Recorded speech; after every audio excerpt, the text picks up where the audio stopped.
I came to join the revolution, not to kill the Cambodian people. Look at me now. Am I a violent person? No. So as far as my conscience and my mission were concerned, there was no problem. On May 19, 1925, Salith Sar was born in the Kampong Tom province of Cambodia in a small fishing village. Cambodia was in French Indochina at the time. He was the eighth of 9 children and would ultimately become known as Pol Pot, the leader of one of the most famous genocides in the world. During his childhood, his family was considered well off, as his father owned several acres of agricultural land. His family even had connections to the Cambodian royal family. Decades later, his younger brother, Salith Nep, remembers Pol Pot with affection, saying he was really gentle, kind, and studied hard. In 1931, he moved to Phnom Penh to reside with one of his brothers, a court official for the royal family. There, he spent time at a monastery to study Buddhism. In the following years, given that Cambodia was a French protectorate at the time, he went to several French Catholic schools to obtain a formal education. In 1946, he joined Ho Chi Minh of Vietnam's Indochinese Communist Party. Despite the fact that Pol Pot never acquired a high school diploma, he won a scholarship to study radio engineering in Paris in 1949. There, he discovered Marxism and revolutionary socialism. His personal views on political concepts also grew as he met many other young students like him. They were just as passionate and determined as he was about Marxism and revolutionary socialism. He joined the French Communist Party and formed the Paris Student Group, which led to the Khmer Rouge. Around this time, he wrote the pamphlet Monarchy or Democracy. In this, he boldly challenged the Sihanouk government of his home country and promised a pure democracy. Because he was a poor student, his scholarship was terminated, so he returned home to the country that would soon become Cambodia. Shortly after Pol Pot returned from Paris, he became a member of the Kampuchean People's Revolutionary Party, Cambodia's first communist party. He became absorbed in organizing resistance to Sihanouk's government while simultaneously earning income by teaching geography and history at a private school. A few years later, Pol Pot and many of the members from the Paris Student Group gathered together to form the Workers' Party of Kampuchea, the official communist party in Cambodia. In 1962, Pol Pot became the head of the Communist Party. Shortly after, Pol Pot and vital members of the Workers' Party of Kampuchea decided to make their plans more private and move their work away from the public eye. During this time, Pol Pot traveled extensively in order to seek help for the Communist Party. He found inspiration in China and discovered what he wanted his ideal nation to be like. His vision was for Cambodia to become an agrarian communist utopia. In 1970, Pol Pot began his plan of overthrowing the Cambodian government under Sihanouk's power.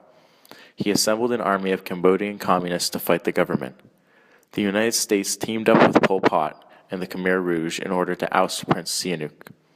Soon after he was overthrown, the United States invaded Cambodia and performed mass bombings on military camps in order to attack North Vietnamese who were taking refuge in the Vietnam War. These bombings had fatal effects on Cambodia, resulting in the deaths of many peasants and the destruction of farms.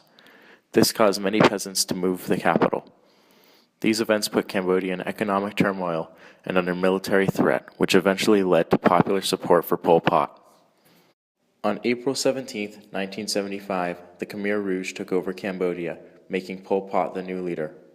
The Representative Assembly was created, and on January 5, 1976, a new constitution was adopted that changed the country's name to the Democratic Republic of Kampuchea.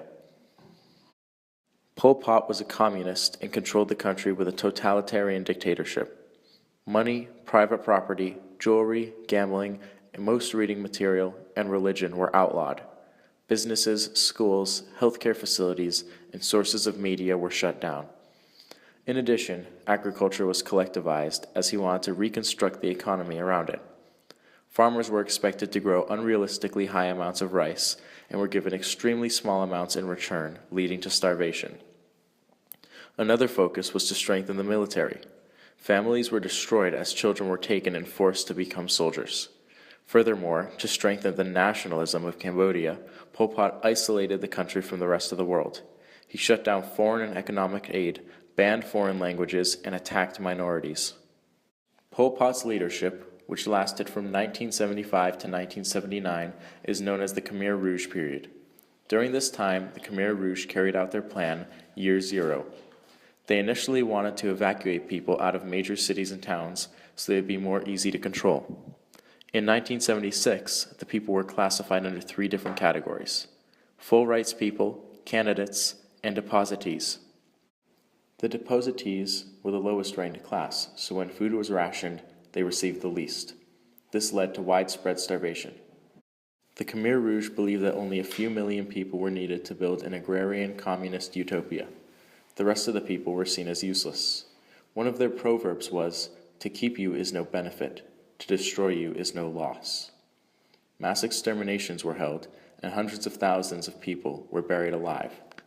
These graves are known as the killing fields. People were also classified by religion and ethnic group. The Khmer Rouge were very nationalistic and did not allow minority groups to have their own language or culture. Those who refused to change were often tortured and executed. Additionally, guerrilla fighters were sent to villages to burn homes, destroy food sources, and prevent the people from having access to medicine or hospitals. In the end, over 1 million Cambodians died, making the Cambodian genocide the 3rd deadliest genocide ever. In 1985, Pol Pot and the Khmer Rouge were overthrown by Vietnam. He fled to Thailand and officially resigned from the Khmer Rouge.